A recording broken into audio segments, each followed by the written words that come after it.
What do you say, everybody? Welcome to the Bama Insider YouTube channel, hanging out with you on a holiday Monday. Merry Christmas, happy holidays, however you celebrate. We are really thankful that you're part of what we're doing here. So make sure that you guys like and subscribe. Give us a thumbs up, hit the bells. You know, when we're live talking Alabama, that's what we do on this site. You know that. So much to get into today. We'll have Jimmy Stein join us later on in the show. Joseph Hastings is going to be on. He's going to break down this recruiting class, which turned out to be epic, which I kind of had that feeling, but it was even better than I thought. And I thought it was going to be pretty damn good. So we're going to get into that with him. Clint Lamb is on assignment tonight, so we'll get back to him a week from today. And it's always great to have you guys on board as well. So look, get in the comments section, man. We got a little bit of time. Throw up any kind of questions or comments that you guys have, and we'll talk about that. We'll chew on that as we wait on Joseph Hastings. Chris Daughtry is with me here in the home studio on the way to the Sugar Bowl, where Alabama takes on Kansas State. That'll be on Friday. I'm doing and this is a breaking news right here, everyone. Breaking news in your face. I can't even say that with a straight face. Look, the Bama Insider tailgate show is going to be from the floor Bama. So I don't even know if that's even breaking news because we do so many shows from there. But we're going to be there to record the show as we always do. And look, I'm going to have Chris Lowe on from ESPN. I'm going to do a segment and we're going to talk about Mike Leach. I know, on a Bama show. But I just think it's just so significant, man. Like you lose someone that was that important to the game. He loved the floor Bama. We do our shows from there. So we're going to talk with Chris about that on the show on Friday. So anyway, get in the comment sections and throw up any kind of questions or comments that you guys want to get into. Maybe you want to talk about that number one recruiting class, which people were kind of, and I take exception to this, man, when they take shots at Nick Saban. I mean, I feel like they're taking shots at all of us, you know, and old Nick just got out there and just whooped everybody. I mean, this recruiting class, he's had some great recruiting classes, but I mean, you know, when you get over five stars, I mean, you're telling everybody like, look, well, we're pissed off and we're going to take it out on you. Right. I mean, they lost 2 games this year. I feel like, and I've said this, and I told you guys about it. I was on the local radio here in Mobile arguing with their morning show guys.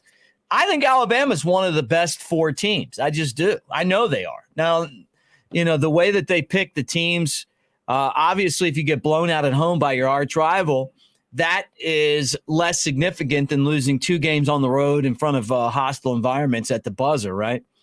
But I also think that Alabama's judged against themselves. And so, you know, I feel like that's kind of why, you know, Alabama's playing in the Sugar Bowl and not in the college football playoff. With all that said, this recruiting class is amazing. When Ricks decided to go to Alabama on Thursday, that was like the cherry on top of what was already amazing, right? You go into Carver, you get the 2 5-stars there, you know, the guys that you already had. You know, the Keon Keeley, I mean, like everybody was after Keon Keeley. So, you know, for all those guys that kind of swing it to Nick Saban in Alabama, it really shows you exactly where this program is going, right? So it was I think a watershed moment for this program in a time where they really needed something to kind of, you know, say, hey, we're back. We're not going anywhere. You know, we had a year where, yeah, we didn't make the college football playoff. We lost some games. We weren't as dominant as we like to be. And we're just going to go dominate in recruiting on signing day. And that's how they built all these championships, right? And we'll see what happens with the portal as well. But a great start for Alabama as Chris scrolls through that class. It's just amazing, you know, just to see what they were able to do. And don't forget, tomorrow we'll have Andrew Bone on at 8:00 to kind of just even further dig into this class, but could be the best one that Nick Saban's ever had. And I say that lightly because there's been so many great classes, but talent wise, you know, when you're able to go out there and swing, you know, what was it? Was it 7 5-stars, Chris? 7 5-stars? I mean, come on, man. 7 5-stars. That's unbelievable. I mean, it's not supposed to happen. But that's exactly what happened. Our intel told us some of these guys were at the last minute going to other schools, and then Alabama was able to pull them away. What's that tell you? It tells me that obviously Nick Saban hasn't lost a step. The other thing is it tells me that Alabama's figured out the NIL thing. And that was a question that I had just because people that I know were saying, hey, we're a little concerned in that area from the outside looking in. Well, I don't know if I'd be concerned anymore, right? Guys, Monday Night Quarterback's always presented by Westgate Luxury Condominiums right there next to Bryant-Denny Stadium. This is where we hang out when Bama plays home games at Bryant-Denny Stadium. We do our post-game show from the roof there, the Skygate Club. But these units are awesome, man. We've had such a good time hanging out there. You got the Skygate Club, which includes your locker. They've got beverage fountains, Coke and Pepsi. So you can't complain, right? You got them both. You got the view that looks right into the concession stand at the stadium, the Walk of Champions, downtown Tuscaloosa, the oversized balconies. These units go from 1 to 5 bedroom, 900 to 3,000 square feet, Sub-Zero and Wolf kitchens. You got the great parking, 2 decks that are underneath the building. It's awesome, man. I mean, and I'm telling you, if you're coming to town and you just want a place to stay, you can rent these, right? Or if you're looking to buy property, you can buy them as well. So check it out, westgateal.com. Throw your scores up there. What do you think is going to happen in the Sugar Bowl? The world wanted Alabama to have a bunch of opt-outs. The haters. There's a lot of them at this point in time. And they were hoping that Bryce Young would sit out. They were hoping that Will Anderson would sit out. They were hoping that, all these guys would say, hey, man, Eli Ricks, hey, I'm not playing. We heard, hey, if this guy might not play, that guy might not play. How many opt-outs, Chris? No. Goose egg. None. Everybody's playing in the game. That tells you what you need to know. And throw up the score, above average Joe. Look, he says 42-14. This team has not played its best game this year. And I'm wondering if this game's going to be it. If this is going to be it. The 31st of December, maybe Alabama goes out the way that we figured they would play all year, right? I don't think Kansas State's that good. Adrian Martinez, the transfer from Nebraska, he's okay. He's obviously had a good year. But, come on. If this team plays the way that they're capable of playing, it could be easily 42-14. I don't know that we've seen this team play their best game yet. And you say, well, what is there to prove? I mean, they can't win a national championship. It's still the Sugar Bowl. And there's a lot of history wrapped up in this game. This thing goes back a long way. Alabama's had some great moments in that game. They've had some bad moments in that game. But it's the game that is synonymous with the SEC. They're kind of like this. Like you want to play in the Sugar Bowl. It used to be the goal of every team to play in the Sugar Bowl. And I know that the landscape of college football is changing a lot, right? But it's still the Sugar Bowl, and I hope, and I know that it's probably not going to be the way that it's been, like the bowl games are kind of like, they're dying out, but it's still, to me, it's still the Sugar Bowl. So I'm excited about that. So we got Nick Saban. Well, let's play a little Nick Saban and see what he says about creating value for this team. I do think that both guys see the fact that you really create value for yourself when you play football. There's a lot of guys out there that saying, I'm not playing because I'm going to get ready for the draft. Well, how do you get better ready for the draft? By playing in the game. Look, I agree with that. The thing that bugs me is, and hey, Roll Tide from East Brooklyn, Gil, man, thank you for being here. The thing that bugs me is, you hear like Tennessee has this passionate fan base, great fans, right? Love their program. They beat Alabama. We showed you last show. They're making Christmas ornaments that are going on their Christmas tree. I had a friend show me that they got their son a picture of the game, this phenomenal win over Alabama, right? And I've questioned the officiating, and I'm never going to not question the officiating in that game. I just think it stunk to high heaven. Felt like there was a lot more involved than just refereeing a football game. But Tennessee won the football game, right? They've been bad for a long time. They get into the Orange Bowl against Clemson. It is a significant bowl game. It matters, right? And your two best receivers go, you know what? We're going to get ready for the NFL draft. Sorry, guys. Your quarterback's already hurt. And then your two best receivers are like, that shows you the dedication that Bryce Young and Will Anderson and the rest of those guys, Rick's, the entire crew, have for this program. That it's more than creating value for the self. I know that that's what Nick Saban's selling right now.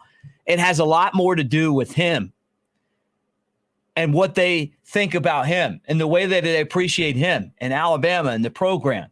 The fact that these guys are playing in the Sugar Bowl and Tennessee is going to be without their two best receivers in an Orange Bowl game that's significant to their program. Those players are going, you know what? Hey, I like the program. You guys have been great to me. You know, punch on the shoulder, but I'm out of here. Good luck to you. Peace. You know? And that's and right. And you know what I'm saying? Like, it's my value is more important than your value. Right? And that's the shame of what's going on in college football, but that's also what's great about having Nick Saban. Roll Tide, Kalen from Wichita, Kansas, says they see a lot of purple around there. You probably do. You probably and they should. Look, I've been to bowl games and seen Alabama play and been just shocked at how many people showed up. Like when Alabama played in the Independence Bowl against Iowa State, I had no idea that there were that many Iowa State people, but they all showed up. And Alabama won the game 14-13, but I was impressed. I never saw so much mustard and ketchup in a stadium before, right? When Alabama played Utah in 2009, but it was the 2008 season, and the Sugar Bowl and took a beat down. Honestly, Alabama's program was right where Tennessee's was. And that was before opt-outs. But anyway, I was impressed with how many Utah people showed up. And there were a lot of people that were there for Utah that weren't really, they were Utah fans and other team fans that just came to support Utah. So I'm guessing for Kansas State, it is a program builder. But anyway, appreciate all you guys hanging out with us in the comments section and Roll Tide wherever you might be tonight. Make sure you keep it up. We'll get back to you guys a little bit later. But let's talk about 7 5-stars. Let's talk about the number one recruiting class. And let's do it with a guy that comes on Monday Night Quarterback every Monday, Joseph Hastings. I know you got to be happy. Your Cowboys beat the Eagles. Now, it was without Jalen Hurts. And I see you're hanging out at your brother's house because I know those helmets back there. Merry Christmas, man. How you doing? Merry Christmas, Mick. And, you know, it was without Jalen Hurts, but that defense still played. You know, most of their guys were there and put a 40 points on them. Look, I don't want to say this is the year because I say it every single year.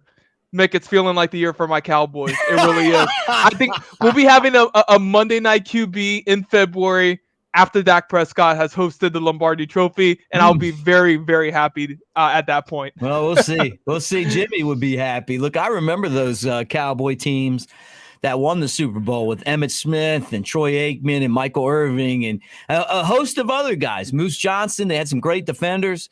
We'll see if this Cowboys team – it's a different game right now in the NFL, but I knew you were happy when I was watching that game. Smitty lit him up, but he just couldn't do enough. He couldn't. He played a fantastic game. You know, the Eagles offense actually did pretty decent, putting up 27, and then Dak gave them 7. You know, I'm really excited about this team long term. Talking about January, and their first game may be in Tampa at the GOAT. So you know, I'll be in attendance for that one. I'm hoping so. All right. Well, let's talk recruiting. Yes. Let's get into this right now. Alabama had the number one recruiting class, Joseph, but I was absolutely flabbergasted when they just put the exclamation point on this thing by getting Ricks not to go to LSU, but to come to Alabama. You almost disrespect the rest of the class by saying, hey, 7 5-stars. These guys are so damn talented. It's incredible, the class that Alabama put together. And, you know, I was talking with some people about it. I've been covering recruiting since the 2018 cycle. I think I've covered a total of 5 or 6 total 5-star signees throughout my entirety doing this, you know, doing recruiting coverage. And for Alabama to go out and get 7 in one cycle, and we're not even talking about Malik Benson, who according to On3 is a 5-star prospect, in the JUCO ranks. So you have 8 5-star caliber players in terms of how they're rated by certain sites, and then you have some additional ones who could be jockeying for a 5-star status down the line. You talk about Jaleel Hurley, he's a few spots from 5-star status. You talk about Yonsei Pierre, whose stock continues to rise, rose during his senior season. If he has a really good showing at San Antonio, the All-American Bowl, he could potentially go ahead and make himself a contender for 5-star status. So you talk about all these recruits and how Alabama was able to do it in this 2023 cycle. It's nothing short of spectacular, especially with a quote-unquote down year, going 10-2,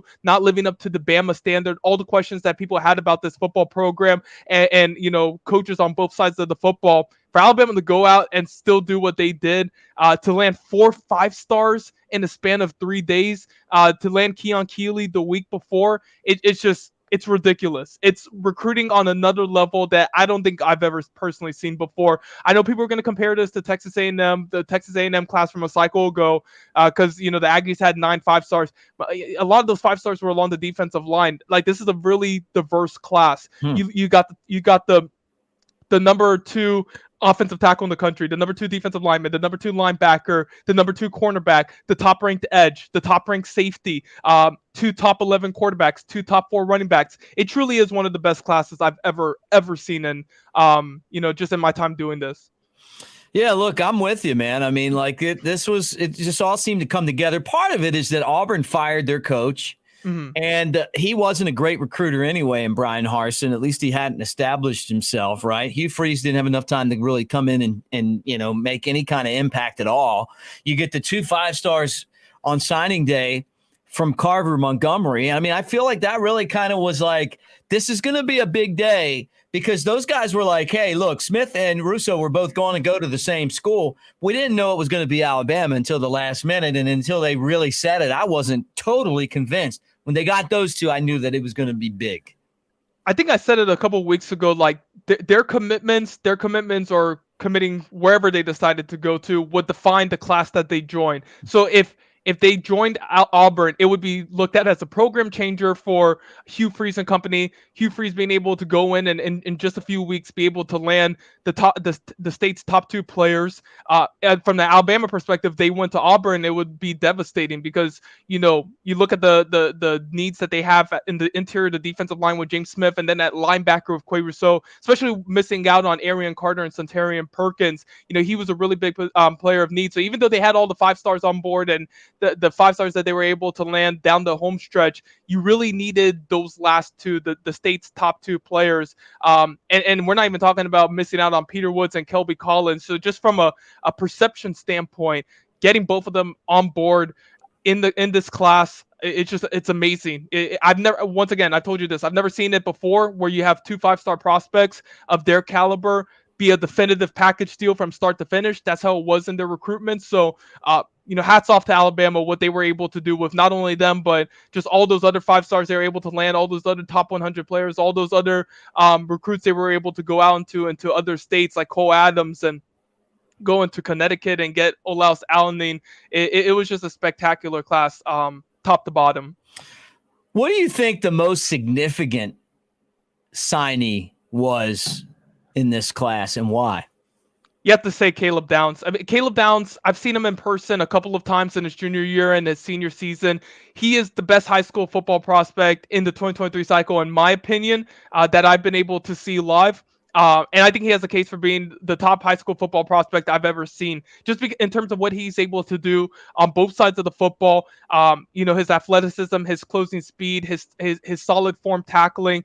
He's a playmaker when the ball is in the area. Has had multiple seasons with multiple interceptions. He can play down in the box. He can play, traditional safety spot. He can line up in the nickel, and cover slot wide receivers. He truly is just a special talent, top to bottom. When you look at his full skill set and just with also who Alabama was able to beat out to land him. Think about it. Georgia is coming off their first national championship in 40 years.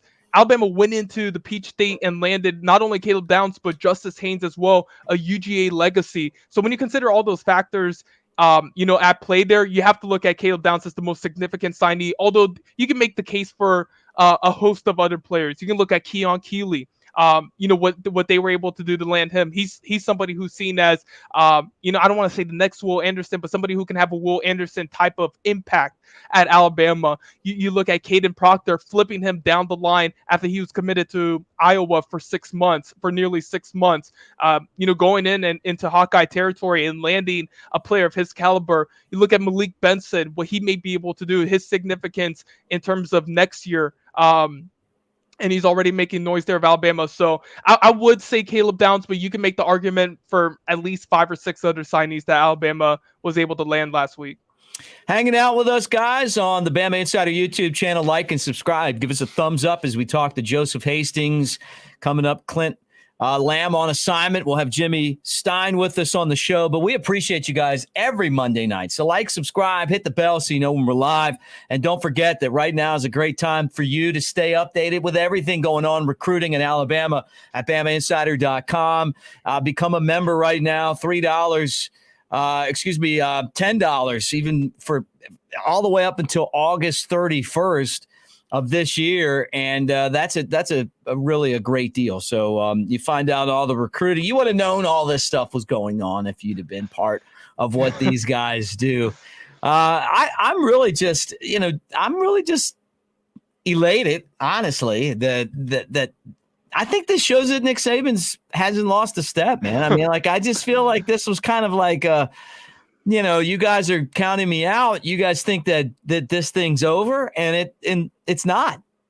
Yeah, if you go on the Twitter sphere back in August, September, October, you're going to hear people talk about the end of the dynasty of Alabama. You're going to talk about how Nick Saban he can't connect with this generation of young kids and young recruits. Well, if this is Alabama on the downfall, I don't want to see what it's like for them when they've got things rolling, because it would be a scary sight for college football, just in terms of what they were able to do on the recruiting trail in a 10-2 season, where there were a lot of question marks going forward about the program that fans of the football program and people who don't like Alabama had about Alabama. There was a lot of question marks, and they were still able to do what they did, addressed a lot of key positions of need. And they're landing some impact players. We talked about Caleb Downs. He's somebody that I can see contributing almost immediately next season. Talk about Malik Benson, the speed that he brings at the wide receiver room, much needed speed in that receiver corps. So he's somebody who can make an impact. You talk about Caden Proctor with all the offensive linemen they lost to the transfer portal, to graduation. Caden Proctor is somebody who you look at. The way Alabama's done it with their tackles has been, start them inside at guard, move them to the outside. Could you see that with Caden Proctor? Absolutely. For next season. So, Keon Keeley, he's somebody that I think we talked about it before. He's coming in physically ready for the college football level and SEC competition. So, he's somebody that 6'6", 245 pounds. I could definitely see coming in and having an immediate impact despite enrolling in the summer. So there's so many bright spots. Even the kicker, Connor Talty, the number 3 kicker in the country, Alabama was able to get him on board. He made 17 of his 23 attempts last season, including a 51-yard field goal. Will Reichard leaving, you look at him as somebody who's potentially going to make an impact from day one. So yeah, Mick, there's just a lot to be excited about if you're an Alabama fan. All right, well, what's next for Alabama? I mean, where do we go from here, right? I mean, after this recruiting class, what's next? Portal? Oh, absolutely. I mean, you have to look at the portal as a possibility for Alabama, especially with transfer target CJ Dupre out of Maryland. He's going to be announcing his decision on Tuesday at 9 a.m. Central. So, he's down to a final 2 of Alabama and Ohio State. He had 30 receptions last year for 314 yards, 3 touchdowns. That's somebody who could potentially be a next addition for Alabama out of the transfer portal. Maybe they try and fill some needs at cornerback. Or they decide to wait to see what happens at the position group with Cormani McClain, whatever he ends up doing. But corner could be a position they addressed in the transfer portal as well. Tight end Deuce Robinson, 5-star out of Arizona, technically remains on the table. He's not going to be signing until February, but Alabama is not expected to land his commitment. So in terms of high school recruits, I would expect it to be done for 2023, but you never know. Alabama could decide to extend some late offers to recruits signing in February, but it seems like the transfer portal is, kind of the focus right now, and 2024 too. All right. Well, look, before we let you go for the night, anything that I didn't ask that you want to talk about? No, it's been a fantastic, 2023 class covering Alabama for the first time. I really enjoyed getting to know everybody in the fan base here. They've been so welcoming to me, accepting of me too. I am a Florida Gator graduate, so we didn't know that. No, I'm just kidding. We didn't. so I had to overcome Chris that hurdle. Like that though. I'm looking at him across. No, I'm just kidding. He's fine with that too. Yeah. So I was met with He's initial more worried hesitation about the Dallas Cowboy stuff. Yeah, with that helmet back there. Yeah, we'll try. We'll hide that next time. But so I'm just really appreciative of everybody welcoming me to the beat, and just so excited about covering Alabama going forward. And it seems like Bama's putting themselves in a really good position in 2024 too, with 5 commitments already, 4 top 100 players. So it just seems like it's going to continue to get better for the Crimson Tide. You look at that commitment list, already starting off well, especially in the state of Alabama. On 3 says that they have commitments from 3 of the top 4 players in the state of Alabama in this class. So very excited about the future and also about the present too. So just want to thank you all for welcoming me and accepting me, and look forward to covering Alabama going forward. All right, Joseph, as we say in these parts, roll tide. Thank you so much for being a part of it, man. It's been fun hanging out with you, and let's do it next year. Would it be next year? Yeah. You beat me to it. You beat me to it. I was just about to say that. I'll see you next year, Mick. All right. Hey, great job, bro. Thank you so much, man. Awesome stuff. Joseph Hastings, man. He is great. It's been a lot of fun hanging out with him. And we'll talk to him next year, which is really like next Monday, right? I see him. You guys can't see him, but I can see him in there. All right, let's bring on Jimmy Stein. This is a holiday type feel for us right now. Jimmy, ready to talk about Alabama. First off, happy holidays, Merry Christmas. How's it been for you so far? It's been great. Back in Tuscaloosa tonight. Very excited about the game this weekend. And as much as I look forward to Christmas each year, I'm a big Christmas fan. I'm also a little glad it's past us too. Yeah. Look, I'm with you on that. Yep. I'm with you on that, man. Like I'm with you. It just gets to the point where it's like, man, I'm just ready for this to be over. Let's open up some gifts. I'm tired of eating. I'm ready to focus on some football. And that's what this show's all about, right? Talking about football. The last time I talked to you, we were expecting Alabama to have a pretty good recruiting class. They obviously did. We just talked about that. And it was a killer class. Let's talk some football now. Let's get into Kansas State. Alabama's playing Kansas State. Jimmy, every single Alabama player has opted in and not out. That is an anomaly in this day and age of football. How good is Kansas State?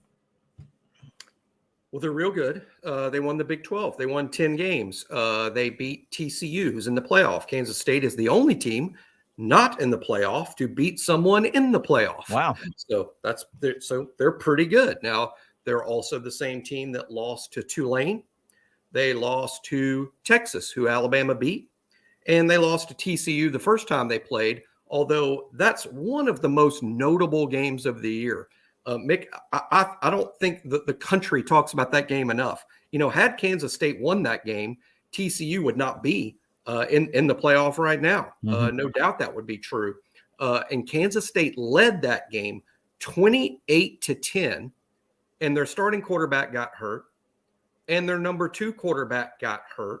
They even played their 4th team quarterback as TCU completed the comeback to win the game 38-28. But Kansas State led the game 28-10 before their quarterback started dropping like flies. Had that not happened, Mick, maybe Alabama's in the playoff. TCU wouldn't be. But I just think that's one of the most interesting games of the entire season when you look back on it and say, okay, what outcome can we change to change the whole season? There's one. 28-10. That was the lead when their quarterback got hurt. So Kansas State's a good team. They basically, they beat TCU once. They nearly beat them another time. They did lose to Texas. They did lose to Tulane. Got the wins over Oklahoma. They crushed Oklahoma State. Their best performance of the year, Mick, 47-0. Yeah. Over a good Oklahoma State team. They beat Baylor handily. They beat their rival Kansas by 20. So this is a good team. they just weren't. They weren't dominating consistently. They were good on offense one week, not so good the next week. They only scored over 40 in consecutive games once. They average only 33 points a game. That's not a lot. The defense is better than their offense. Even the defense didn't have superb games all the time. Defense allowed TCU to come back late in the Big 12 championship game and push that to overtime. But overall, it's a good Kansas State team. A little bit of a mirror image team this way, Mick. I would say Kansas State's style of offense reminds me quite a bit of Alabama before Alabama went all spread and up tempo with the emergence of Tua Tagovailoa, Mac Jones, and Bryce Young. A little bit of a throwback Saban offense where it's physical, a lot of two tight end sets. Right. But just when you overplay the run, they'll play action and throw it over your head and score that way too. And that reminds me a lot of the early Saban offenses at Alabama. Guys, like and subscribe as you hang out with us on the Bama Insider YouTube channel. Hit the thumbs up. That's a way of saying Roll Tide. You got Jimmy on here, the dean of On3 and Bama. You got me, Mick Gillispie. I guess I'm a professor. I'm not quite to where you're at yet, Jimmy, but I'm trying to get there. And we're talking Alabama. We've been around the game for a long time. We know what's going on with the Crimson Tide, and you guys do too as well. That's what makes this show so fun. Is we got a very educated audience. This is like this is Masters level Alabama. So make sure you guys like, subscribe, give us a thumbs up, and hit the bell so that you know when we're going live with our shows, including Monday Night Quarterback. We do it every Monday at 7 o'clock. All right. Alabama's had all these opt-ins, which I'm really amazed by. Should we expect Alabama to play well this postseason based on previous history? Jimmy, that includes beatdowns by Utah in this game, Oklahoma when Bob Stoops was still there in this game. You know, the sometimes kind of a very laissez attitude going into a bowl game where they're not going to be a national champion. Yeah, I get that. I get when Alabama fans worry about that or say that, like, oh, we've been here before. This team's not going to play well. This is a different situation, though, Mick. I mean, that 2008 team that lost to Utah in the Sugar Bowl, they were so close to being in the championship. I mean, they had a fourth quarter lead against Florida in the SEC championship game, and you hold on. Then you're playing for the national championship for the first time in 17 seasons. And they were so close to that and fell just short at the end. I'm sure there was still a lot of lingering disappointment. The 2013 team that lost to Oklahoma, Mick, they're coming off the kick six. I mean, they come off the kick six, and then this is what they face in the next game. This team isn't coming off of similar disappointment. True, they are disappointed in the sense they didn't make the college football playoff, but there wasn't something in the last game that was a real kick to the gut. You know, I mean, I think they've known inside since they lost to LSU that there was not going to be a playoff, that the chances of the playoff were pretty slim at that point. So I think that the mindset is totally different. Reminds me a little more, Mick, of maybe 2010 to some extent, when they played so well against Michigan State. 2019 also, they weren't in the playoff. They played Michigan, played pretty well in that game. So I think it's a little more reminiscent of those two, although something that's kind of interesting, Mick, 2010 and 2019 that I just cited, they were coming off a loss to Auburn, both games. And this particular team won against Auburn in their last game. I think they come in kind of excited to play. The whole team's there. Bryce and Will are excited to play. They wouldn't be out there. Right. So I think I'm not gonna say right here and now this will be a redux of Michigan State 2010, but I will say that pieces are in place to have a performance like that. I think it'll be a team that has that type of attitude as opposed to the teams in 08 and 2013 who were just ended the season very disappointed at the end. Right, no doubt. Guys, see you in the comments section. Always great hanging out with you, Jersey Dolphins, and the rest of you guys, man. Jarvis, see you in there, man. Roll Tide, thank you so much for being with us tonight, as always, and keep those comments coming as we talk Alabama and Kansas State.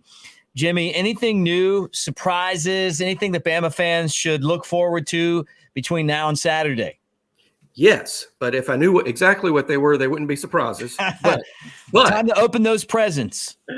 But I do think there will be some wrinkles, and that's just because of the extra practices, right? I mean, I think they practiced 7 times in Tuscaloosa. Now, you're not going to roll out all the trick plays and all the wrinkles when you're practicing in New Orleans. One old coaching thing, because there's a lot of eyes in that building.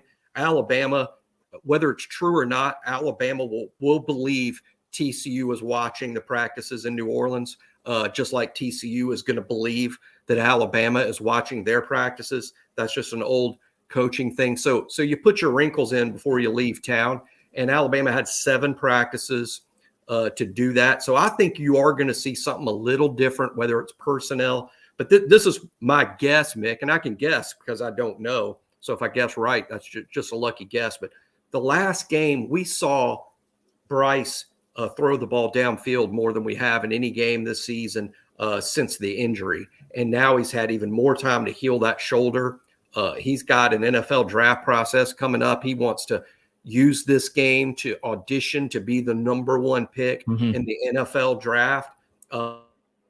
I think you're going to see an aggressive Alabama downfield, but Bryce hadn't really seen a lot of that this year, again, due to the injury. Also it seems like this is Bill O'Brien's last game. I mean, I think we all saw the Ian Rappaport report that he very likely could be heading to New England when this season is over to be the Patriots offensive coordinator. And hey, when it's your last game, calling plays, and your quarterback's Bryce Young, I can see Bill O'Brien going out a little more aggressively, a little bit more, hey, let's light this thing up a little bit. So I don't know that you would call it a wrinkle. I don't know if you'd call it a surprise, but it is going to look different. I can see Alabama taking more shots downfield in this one. Yeah, look, I tend to think that you're right. We're going to trade Bill O'Brien to the Patriots for Mac Jones. We'll have him back next year. No, I'm just kidding. I got a feeling he's going to end up there as well. And then maybe we'll just take Joe Brady off their hands. We'll just do like a coordinator swap, right? Hey, he did pretty good his last run through the SEC. I'll take him. Yeah, I think he's in Buffalo. I think he's a quarterback coach for Buffalo. Oh, is he? He's in Buffalo. All right, another team in that same, up there where it's really cold. At least it's warming back up today, and it's supposedly going to be in the 70s in a couple days. My weather thing I keep on my screen says it's sleeting outside. So yeah, you guys can have that. I'm talking about down here in LA, Alabama. It was actually warm today, in the 50s, and they're saying it's going to be back in the 70s here soon. I moved up north to Tuscaloosa. I know. I heard that. Yeah, you're no longer here in the neighborhood. All right. Give me your prediction, Alabama and Kansas State. What do you think is going to happen in the big Sugar Bowl matchup? Well, it's a little bit wish casting. It's a little bit hopeful, but I do think the pieces that are in place for Alabama to play its best game of the year. They're excited. I don't think it doesn't make any sense for everyone to opt in and then go to New Orleans and lay up. I mean, that makes no sense to me. They're healthier than they've been. Bryce's shoulder is healthier. I think this team would like to prove, hey, look, nothing they do is going to make the playoff committee reconvene and say, hey, guys, we made a mistake. So you're not going to prove that you belonged in the playoff. But this is what Alabama can do, Mick. They can prove they're better than anyone in the Big 12. A big win over Kansas State means that Alabama can say with a straight face, we're the Big 12 champions. We're better than anyone in the Big 12. They can show that in the final rankings, let's see how the actual playoff shakes out, Mick. But it could be that in the final rankings, a big win over Kansas State, and you finish in the Final Four. You finish number 4. You finish number 3 with a big, big win. I think all those things are in front of Alabama, and there's a lot for them to be proud of with yet another win, an 11th win, a win over the Big 12 champs. And I think Alabama's going to play well. I think Kansas State's going to also play well, but they haven't played on a lot of big stages. Now, the Big 12 championship game, that's a big stage, sure. That's one. But other than that, I mean, their best win other than TCU is sort of hard. Maybe Oklahoma, maybe Baylor, during the season. I think this Alabama team might be too much. I'm going to go. Right now, I'm leaning to 48-14, which is a huge, huge win. Wow! And it's not. I don't normally do that, but I just feel like I think we're going to see what Alabama's best game looks like. And I think they would beat anyone in the country significantly other than three or maybe other than all four of the teams in the playoff. I think Alabama would crush any team in college football other than those four playing their A game, and we'll see that Saturday. Look, Jimmy, I think when we get through the first round of the college football playoff, people are going to be so disappointed with some of those matchups. They're going to realize that, them keeping Alabama out, because they felt like it was the right thing to do, they're going to regret that because they're not going to have anything good to watch on television, and Georgia's going to stomp everybody. So I agree. Look, I think Alabama's going to be ready to go, and I think it could be a lot to a little for Nick Saban and the Crimson Tide, and hopefully this is the slingboard into next year and another national championship. Well, thanks for coming on as always. Hey, happy to be here. Happy to be on Bama Insider on the message board. You'll find me there. Posted all day today. Can't lost track of how many posts authored today. Went through Kansas State's whole season. Talked a lot about the tight end from Maryland that is committing tomorrow to either Alabama or Ohio State. Talked about a lot of things, maybe even a new OC headed to Alabama when the Sugar Bowl is come and gone. So a lot to talk about on the Bama Insider message board.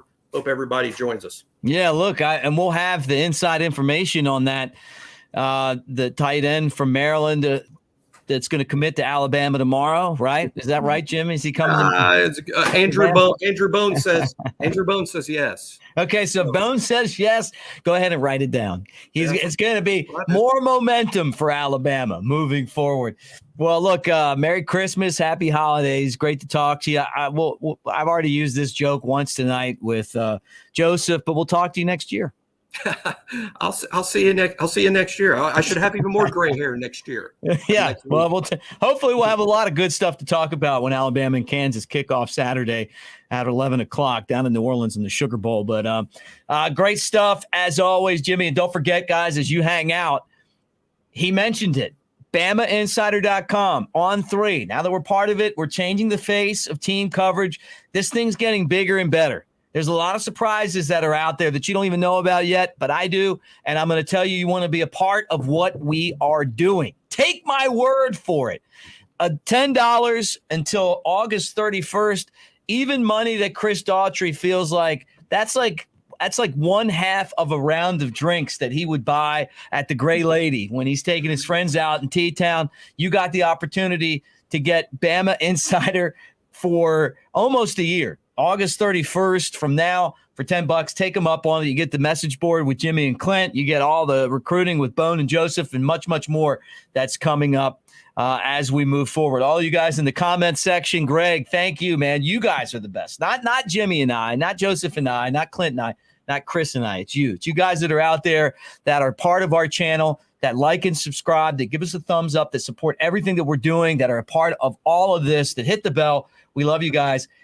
Thank you for making this such a great year. Tomorrow at 8 o'clock, Bone and I will get back together. We'll talk recruiting. We'll find out what happens with that big tight end. We'll have more to talk about. So make sure that you swing over and hang out with us then. For Chris, Kyle Henderson, who puts everything together that we do here on the YouTube channel, Jimmy, Clint, and Joseph, I'm Mick. Thanks for hanging out, guys. Happy New Year as we roll forward and roll Tide.